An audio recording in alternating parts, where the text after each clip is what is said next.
Hello नमस्कार, मैं doctor Pramila और आज आपके लिए और एक नया वीडियो लेके आई हूँ। तो आज का टॉपिक है साइटिका। तो साइटिका क्या है और ये आजकल बहुत लोगों में देखा जाता है। बहुत से पेशेंट मेरे पास साइटिका के आते हैं तो बहुत सा प्रॉब्लम ये ज़्यादा क्रिएट हो जाती है। तो इसके लक्षण क्या है? तो शुरुआती में हमारे कमर दर्द होने लगती है तो हम क्या करते हैं कि इग्नोर करते हैं। जैसे हमारी कमर दर्द हुई, हम कुछ गोली खाएंगे, दवा खाएंगे और फिर उसको हम और दबाते उस दर्द को जाते हैं। हम कोई भी दवा या गोली खाते हैं उससे वो दर्द ठीक नहीं होता है। हम कितना भी पेन किलर खाएंगे वो दर्द वहाँ से ठीक नहीं होता है, क्योंकि वो और उल्टा वो अंदर ही अंदर दबते जाता है। और ज़्यादा करके बोलते हैं ना कि ये मतलब ये साइटिका का जो प्रॉब्लम है वो लंबर्स में होता है, L1 से L5 तक या फिर C1 C2 में ये देखा जाता है। तो ये क्या होता है कि जब हमारी नस दब जाती है या गैप कमर में हो जाता है, धीरे धीरे बोलते हैं ना कमर दुखती है, फिर धीरे धीरे वो अपना जो बढ़ता जाता है, तो धीरे धीरे बढ़ने की वजह से वो नस दबने लगती है। और फिर बाद में नस दबने की वजह से बोलते हैं ना धीरे धीरे फिर वहाँ पे गैप भी हो जाता है कमर में।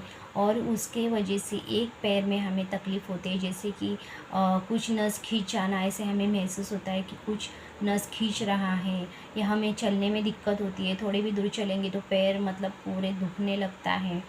तो ये सबसे पहले एक ही पैर में आता है, अगर हमने इग्नोर किया या ध्यान नहीं दिया तो दूसरे पैर में भी आ जाता है, फिर पूरे चलने में दिक्कत हो जाती है।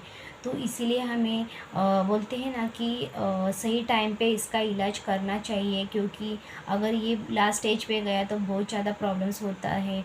या बोलते हैं ना कि लोग बेड पे भी जाते हैं, तो इसकी वजह से इसका इलाज हमें जल्दी से जल्दी करना है। ये सारे उसके लक्षण हैं, जैसे कि पैर में झुंझुनाहट भी होती है। उसके लक्षण यही है कि पैर में झुंझुनाहट होना या फिर पैर सून हो जाना, नीचे बैठ नहीं पाना, तो ये सारे उसके लक्षण हैं। पैर में हमें बोलते हैं मोड़ नहीं पाना या नीचे बैठ नहीं पाना, ये उसके लक्षण हैं। तो ये कारण जैसे कि किन लोगों में ज़्यादा देखा जाता है, जिनका स्टैंडिंग ज़्यादा काम है या फिर चल के वॉक ज़्यादा करते हैं, बहुत ज़्यादा चलने का काम है, उनमें भी ये प्रॉब्लम्स देखी जाती है। जैसे बहुत लोगों का बैठ के ही ज़्यादा काम है, उनमें भी ये प्रॉब्लम्स देखी जाती है कि घंटों घंटों तक बैठे रहते हैं, 7-7 8-8 घंटे से। तो इसके वजह से भी ये प्रॉब्लम्स क्रिएट हो जाती हैं। तो इसके मतलब इसके लिए भी हम उपाय भी हम देखेंगे घर बैठे। और जैसे कि ये प्रॉब्लम्स किसी को भी है तो आपको मैं तो सजेस्ट करूँगी एक्यूप्रेशर ट्रीटमेंट बेस्ट है, क्योंकि इसमें हम जो भी प्रॉब्लम्स मतलब ये जो प्रॉब्लम रहता है तो उसको हम दबाते नहीं, जो भी रहता है जड़ से ख़त्म करते हैं, मतलब पूरा निकालते हैं, जड़ से ख़त्म करते हैं।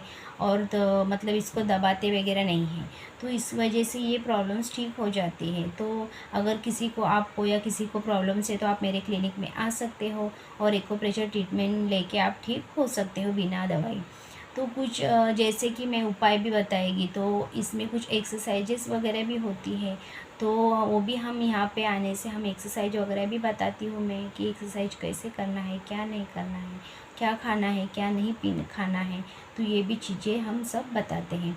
तो जैसे कि इन लोगों को खट्टी खट्टी चीज़ें बिल्कुल नहीं खानी चाहिए, खट्टी चीज़ें अवॉइड करना है, जैसे कि दही हुआ, नींबू हुआ या फिर इमली हुई, तो ये मतलब हमें खट्टी चीज़ कोई भी नहीं खानी, या वात वाली चीज़ भी हमें नहीं खाना है, जैसे कि वटाना हुआ या फिर आलू हुआ, बैगन हुआ, तो ये सारी चीज़ हमें नहीं खानी है।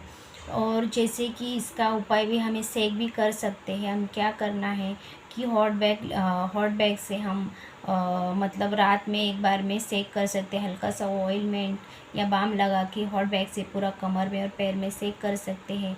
और आपको सुबह शाम मतलब सुबह शाम अगर 2 टाइम नहाते हो तो सेंधा नमक पानी में डाल के ही आपको नहाना है। उससे बहुत आपकी नसें पूरी खुल जाती है और आप में बहुत सा मतलब फ़ायदा हो जाता है। तो ये मेरा वीडियो आपको कैसा लगा ज़रूर बताइए, और ज़्यादा से ज़्यादा शेयर कीजिए, लाइक कीजिए, और मेरे चैनल पे नए हो तो सब्सक्राइब कीजिए और बेल आइकन को ज़रूर दबाइए ताकि मेरा जो भी वीडियो आए आपको नोटिफिकेशन मिल जाए। Thank you so much. आप भी ये ट्रीटमेंट ले सकते हो, दिए गए एड्रेस पर दिए गए नंबर पर कॉल करके आप आ सकते हो। Thank you so much.